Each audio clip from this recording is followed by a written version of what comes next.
Hello dear bankers, welcome to Edutap and welcome to lecture 5 of JAIIB on the go series. ये series हम लेके आए हैं कि आप कहीं से भी कभी भी ना प्री प्रिपरेशन बहुत आराम से स्टार्ट कर सके।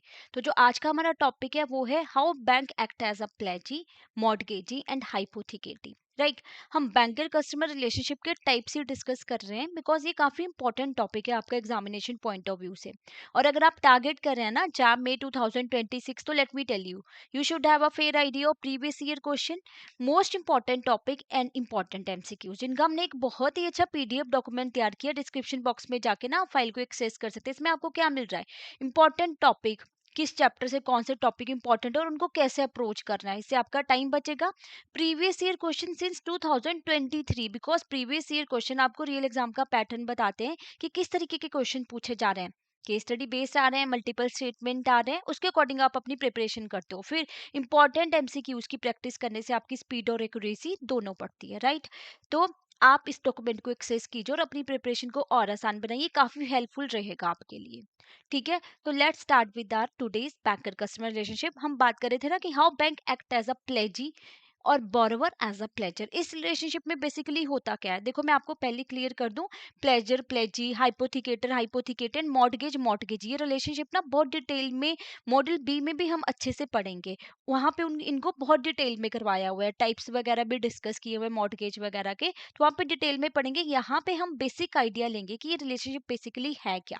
ठीक है, पॉनर पॉनी भी बोल सकते हैं, प्लेजर प्लेजी भी बोल सकते हैं। तो प्लेजर कौन होता है, बोरोवर, यानी जो पर्सन लोन लेता है बैंक से। प्लेजी बैंक। अब लोन ले रहे हैं बैंक से, तो यहाँ पे क्या करना पड़ेगा कस्टमर को, प्लेज, यानी बैंक के पास डिपॉजिट करवानी पड़ेगी कुछ assets, security with the bank in order to get the loan. यानी मान लीजिए किसी पर्सन को लोन चाहिए, उन्होंने अपने गोल्ड के कंगन बैंक में डिपॉजिट करा दिए, तो बेलमेंट क्रिएट हुआ for the purpose of loan.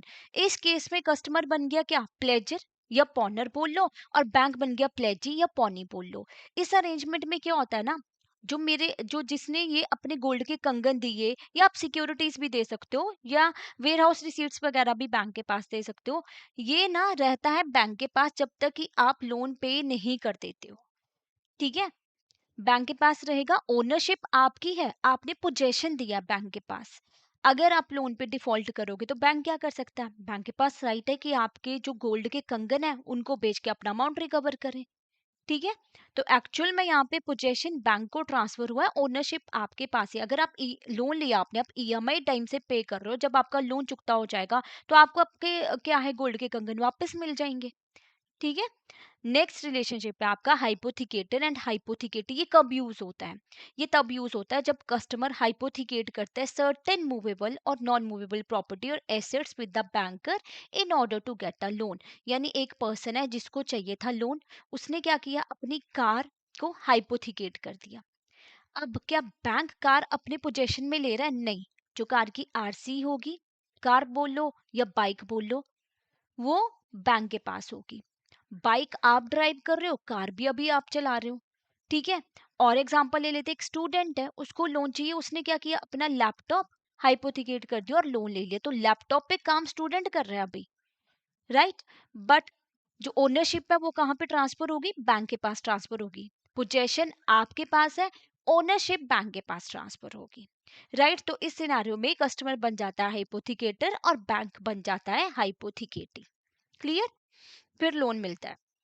Then अब अगर किसी पर्सन ने ये लोन लिया, उसने डिफॉल्ट कर दिया, तो फिर बैंक क्या करेगा, बैंक कार को सील करके अपना अमाउंट रिकवर कर लेगा। ठीक है, पर गुड का पोजीशन आपके पास ही है, इसमें थोड़े से ना डिफॉल्ट के चांसेस भी होते हैं कि पोजीशन तो आपके पास है, हो सकता है कि आप कहीं और हाइपोथिकेट कर दो, जो पढ़ेंगे हम मॉड्यूल बी में इसको और डिटेल में, हाइपोथिकेटर और हाइपोथिकेटेड रिलेशनशिप को भी। Right, next, mortgagor and mortgagee. अब यहाँ पे एक पर्सन है जिसको लोन चाहिए, तो बेसिकली जो मॉर्टगेजर और मॉर्टगेजी का रिलेशनशिप है ना, ये बेसिकली आपका इमूवेबल प्रॉपर्टी पे ही क्रिएट होता है। इमूवेबल प्रॉपर्टी आपकी क्या होगी, आपका घर है ना, मकान आपका, जिसको मूव नहीं कर सकते, तो आप सिक्योरिटी के तौर पे बैंक में डिपॉजिट कराते हो ना, आप लोन लेते हो, बैंक आपको लोन दे रहा है, तो आप क्या बन गए, मॉर्टगेजर, और बैंक क्या बन गया, मॉर्टगेजी। तो प्रॉपर्टी को आपने मॉर्टगेज कर दिया। अब अगर आप डिफॉल्ट करोगे तो बैंक के पास राइट होता है कि आपकी प्रॉपर्टी को सेल करके अपना अमाउंट रिकवर कर ले। फिजिकली तो बैंक नहीं लेगा ना, ये प्रॉपर्टी इमूवेबल प्रॉपर्टी है ना, पेपर वगैरह आपने बैंक के पास डिपॉजिट करा दिए। तो ये तीन तरह के जो रिलेशनशिप है हमने डिस्कस किए। अब ना एक और रिलेशनशिप क्रिएट होता है एडवाइजर और क्लाइंट का। कई बार क्या करते हैं ना, बैंक एक्ट करते हैं एज ए एडवाइजर, कि एक इंडिविजुअल बैंक में आया, उसने कहा कि मुझे ना समझ नहीं आ रहा कि मैं अपना पैसा कहाँ इन्वेस्टमेंट में लगाऊं, म्यूचुअल फंड में लगाऊं या कोई शेयर्स खरीदूं, मुझे नहीं समझ आ रहा। तो बैंक एज अ बैंकर आप उनको एडवाइस करते हो कि ठीक है म्यूचुअल फंड में पैसा लगा दो, डीमैट अकाउंट ओपन वगैरह करवाना है या एफडी करवा लो, मतलब जो भी बेटर ऑप्शन होंगे ना आप उनको प्रोवाइड करोगे। तो ये बैंकर कस्टमर रिलेशनशिप हमने डिस्कस किया। अब इसका ना एक समराइज फॉर्म में देख लेते हैं कि कब कब कौन सा रिलेशनशिप क्रिएट हो रहा है। जब आपने डिपॉजिट कराया था बैंक में, जो हमने पहले डिस्कस किया था फर्स्ट लेक्चर में, बैंक एज अ डेटर और आप हो जाते हो क्रेडिटर की पोजीशन में। लोन लेते हो बैंक से तो अपोजिट हो गया, बैंक बन गया क्रेडिटर और आप बन गए डेटर। ठीक है, यहाँ पे आपको कोलेटरल डिपॉजिट करानी पड़ती है। जब आप सेफ डिपॉजिट करवाते हो, लॉकर लेते हो, तो बैंक होता है लेसर और आप होते हो लेसी। सेफ कस्टडी लिखते हो तो बैंक होता है बेली और कस्टमर होता है बेलर। राइट। ड्राफ्ट इशू किया तो बैंक हो गया डेटर, आप हो गए क्रेडिटर। आपने ड्राफ्ट इशू कराया, आपने पैसा दिया ना बैंक को, तो आप क्रेडिटर हो। पे ऑफ अ ड्राफ्ट, तब ट्रस्टी और बेनिफिशियरी का रिलेशनशिप क्रिएट हो जाता है। ये हमने डिस्कस किया था ना कि किसी के लिए ड्राफ्ट बनाया यूनिवर्सिटी के नाम पे, तो वो संभाल के रखने के लिए आपने बैंक को बोला, तो bank as a trustee act करता है वहां पे और आप हो जाते हो बेनिफिशियरी। और चेक कलेक्ट करना है तो एजेंट प्रिंसिपल का रिलेशनशिप क्रिएट होता है। प्लेज में क्या है, पॉनी या प्लेजी, और आप हो जाते हो प्लेजर या पॉनर। ठीक है, मॉडगेज में मॉडगेजी है बैंक, आप क्या हो मॉडगेजर हो। हाइपोथिकेशन में हाइपोथिकेटी है और आप क्या हाइपोथिकेटर हो। सेल परचेज सिक्योरिटी कर रहे हो कस्टमर के बिहाफ पे, बैंक एजेंट के तौर पे एक्ट करता है ना प्रिंसिपल, और आप वहां पे होते हो। आपने पैसे डिपॉजिट कराए, कोई इंस्ट्रक्शन ही नहीं दी डिस्पोजल के लिए, तो बैंक क्या है ट्रस्टी है और आप बेनिफिशियरी हो। कई बार ऐसे होता है ना, किसी कस्टमर ने पैसे डिपॉजिट करा दिए, उसने बताया नहीं कि किस लिए ये पैसा है, कहाँ पे यूज करना है, तो आप संभाल के रखोगे ना उसको। और आर्टिकल गलती से बैंक में रह जाते हैं तो वहां पे भी आप ट्रस्टी के तौर पे बैंक एक्ट करते हो और आप हो जाते हो बेनिफिशियरी। तो काफी इंपॉर्टेंट है ये बैंकर कस्टमर रिलेशनशिप। और ट्रस्टी बेनिफिशियरी आप देख रहे होंगे यहाँ पे 2-3 बार यूज हुआ है, तो इससे काफी बार क्वेश्चन एग्जाम में आए हैं। तो आई होप आपको ये क्लियर हुआ होगा। तो आप यहाँ पे देखो कि डबल ई जो है ना, यहाँ पे देखो जैसे लेसर है ना, क्रेडिटर है, आपका डेटर है, ट्रस्टी है। तो ये इस तरीके से आप ध्यान में रख सकते हो कि पौनी, डबल ई है ना, डबल ई बैंक के केस में डबल ई ज्यादातर यूज हो रहा है, ट्रस्टी। बट एक केस में क्या है यहाँ पे लेसर, जब आप लॉकर ले रहे हो ना उसमें ओ आ रहा है, बाकी केस में तो ई वाला ही रिलेशनशिप बैंक में क्रिएट हो रहा है। राइट। तो ये आपको बहुत अच्छे से करके जाना है एग्जाम में। इसके ऊपर हमने केस स्टडी बेस्ड भी क्वेश्चन डिस्कस किए हैं अपनी प्रीवियस सीरीज में। जिन्होंने अभी तक वीडियोस नहीं देखी हैं वो अभी देख सकते हैं और अपनी प्रिपरेशन को और आसान बना सकते हैं, क्योंकि हम एक ना स्टेप बाय स्टेप वो प्रोसेस फॉलो करेंगे, है ना, कि पूरा एक चैप्टर बहुत अच्छे से कवर करेंगे, उसमें कुछ भी नहीं छूटना चाहिए हमारा, बिकॉज वी नेवर नो कि एग्जामिनर क्या सोच के किस तरीके से एग्जाम जो है वो डाल सकता है। अब इसके ऊपर क्वेश्चन डिस्कस कर लेते हैं जो हमने आज टॉपिक किया बेसिकली, कि किस सिक्योरिटी टाइप में bank have a maximum control over the secure asset. Pledge के केस में, मॉर्गेज के केस में, हाइपोथिकेशन, ये सबका इक्वल कंट्रोल है। अब ये हमें देखना है। देखो मॉर्गेज में भी क्या हो रहा है, इमूवेबल प्रॉपर्टी है, बैंक के पोजीशन में तो है ही नहीं। हाइपोथिकेशन में भी लैपटॉप वगैरह तो आप यूज कर रहे हो ना, बैंक के पोजीशन में नहीं है। तो मैक्सिमम कंट्रोल किस केस में हो रहा है, प्लेज के केस में ना। गोल्ड के कंगन दिए बैंक को, ओनरशिप आपके पास है, पोजेशन बैंक के पास है। ठीक है, तो A is the right answer.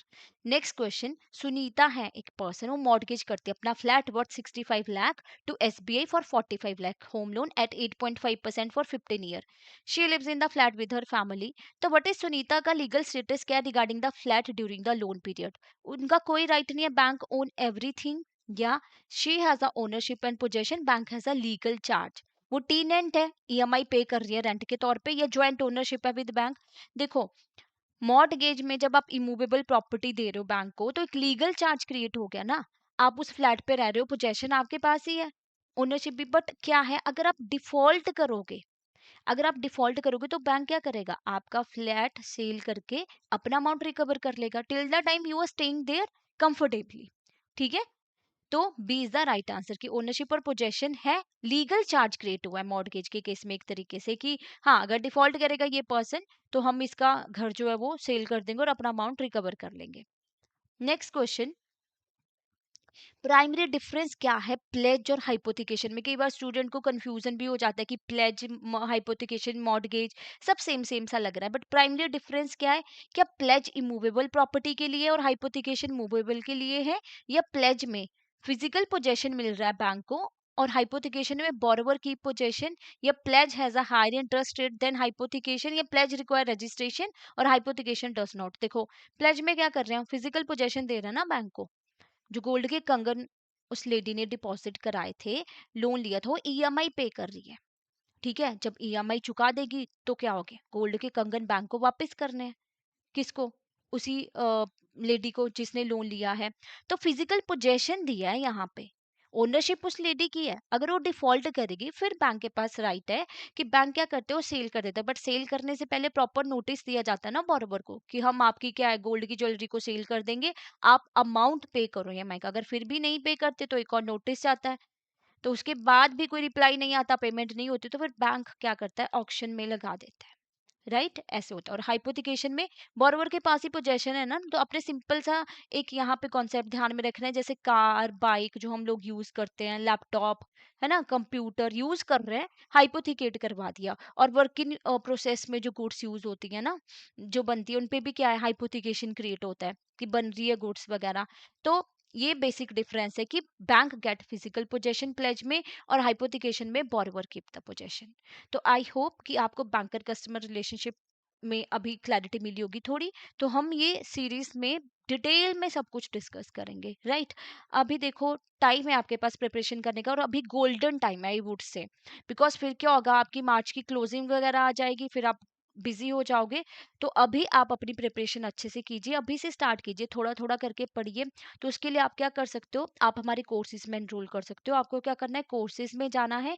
Courses में जाके ना आपको जैप कोर्सेज पे क्लिक करना है। जैसे आप जैप कोर्सेज पे क्लिक करोगे तो थोड़ा सा स्क्रॉल डाउन कीजिए, यू कैन सी हियर, आपको देखो मास्टर कोर्स मिल रहा है, कंप्लीट मास्टर कोर्स 4 कंपोनेंट का, जिसमें live classes, concept notes, mock test सब कुछ मिलता है, यानी एक फुल प्रिपरेशन पैकेज आपको मिल रहा है। तो यहाँ पे कोड यूज करना है आपने, bank 75 to get a flat 75% off. और अगर आप इंडिविजुअल कोर्स चाहते हो, आईएफएस का ही लेना है आपको मास्टर कोर्स, ठीक है, और आप पीपीबी का ही चाहते हो, एफएम या आरपीडब्ल्यूएम का, वो भी आप अवेल कर सकते हो। उस पे भी आपको सेम कोड लगाना है, bank 75 to get a flat 75% off, और आपको 1800 में आप ये कोर्स परचेज कर सकते हो। फिर अगर आप एक ट्रायल कोर्स अटेंड करना चाहते हो तो आप वो भी कर सकते हो, जस्ट अ मिनिमम कॉस्ट ₹1 में। और ना देखो, अभी we have launch the live crash course batch 1, जिसकी क्लास है फर्स्ट दिसंबर को इवनिंग में 7 PM टू 9 PM। तो यहाँ पे ना इस कोर्स में आपको क्या मिल रहा है और क्यों बेनिफिशियल है आप लोगों के लिए, ये लाइव क्लासेस मिलते हैं, लाइव डाउट पूछ सकते हो, और बहुत ही कन्वीनियंट टाइमिंग है आप लोगों के लिए, आप वर्किंग हो, ठीक है। तो अभी इवनिंग टाइम में आप अच्छे से क्लासेस अटेंड कर सकते हो, एटलीस्ट एक सब्जेक्ट की तैयारी आप बिगिनिंग में कर लोगे, फिर क्लासेस जैसे जैसे अटेंड करते रहोगे तो आपके सब्जेक्ट की ना पकड़ और ज्यादा स्ट्रांग होती रहेगी। कॉन्सेप्ट नोट्स आपको मिलेंगे, और in case live class miss हो जाती है तो not to worry, recorded form में भी आपको क्लासेस मिल जाएंगी, बाद में रिकॉर्डेड देख लो। सॉल्व्ड पीवाईक्यू आपको मिलेंगे यहाँ पे, प्रीवियस ईयर क्वेश्चन काफी इंपॉर्टेंट होते हैं। अब आप देखोगे तो हमें प्रीवियस ईयर क्वेश्चन से पता चलता है कि एग्जाम का लेवल कैसे चेंज हो रहा है, कौन से क्वेश्चन पूछे जा रहे हैं, किस पर्टिकुलर चैप्टर से ज्यादा क्वेश्चन पूछे जा रहे हैं, कौन से मॉड्यूल की क्या वेटेज है, वो सब कुछ प्रीवियस ईयर क्वेश्चन ही हमें बताते हैं। तो ये आपको सॉल्व्ड मिलेंगे with detail explanation. Then chapter wise mock test, जो आपकी बुक है ना, उसमें क्या है, आपका जो है, जो चैप्टर है ना, उसके बाद जो क्वेश्चंस दिए हैं वो सफिशिएंट नहीं है आपकी प्रिपरेशन के लिए। ऐसा नहीं है कि आप खुद से प्रिपरेशन नहीं कर सकते, आप डेफिनेटली कर सकते हो। बुक में डाटा आउटडेटेड है और एमसीक्यूज इतने ज्यादा सफिशिएंट नहीं है। तो यहाँ पे चैप्टर वाइज मॉक टेस्ट लगाओगे तो चैप्टर प्रॉपरली पूरा आपका तैयार हो गया। फिर full length mock test, exam में जाने से पहले कॉन्फिडेंस बिल्ड होता है, अगर आपने प्रॉपर तरीके से एक पूरा पेपर दे लिया तो वो भी काफी हेल्पफुल आपके लिए रहेगा। तो ये कोर्स आपको मिल रहा है आपका 2500 में, फ्लैट 80% ऑफ है इस पे आपको। तो आपको कोड यूज करना है JAB80 to enroll in this course.